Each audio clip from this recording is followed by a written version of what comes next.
Afternoon mga ka-builder. Ako ay nagluluto ng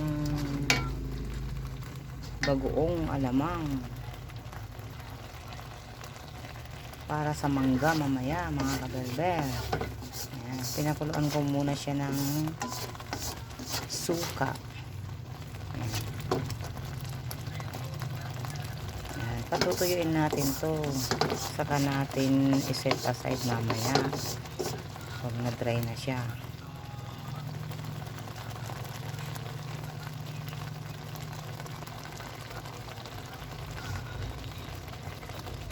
Ang ganda ng tulo niya, oh.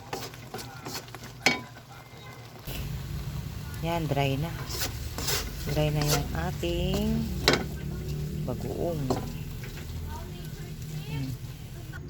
Tayo magigisa na. Ayan.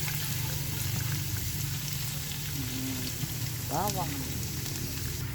Ayan, nilagay na natin yung ating sibuyas. Sibuyas.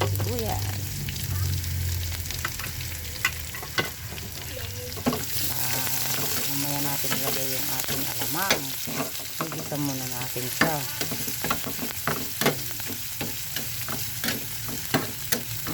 Ang dami niyang bawang at sibuyas mga kabelbe.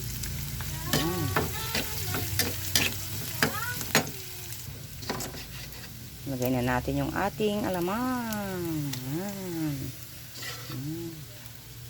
Alamang. Haluin natin para masarap. Ang ganda ng kulay niya. Dami ng bawang mga kabelbe. Yan, nilagyan natin ng asukal mga kabelbe. Halu-haluin natin. Tapos nilagyan ko rin ng sili.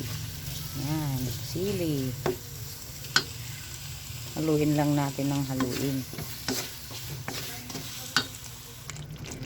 Ayan, luto na yung ating bagoong na alamang mga kabelbe.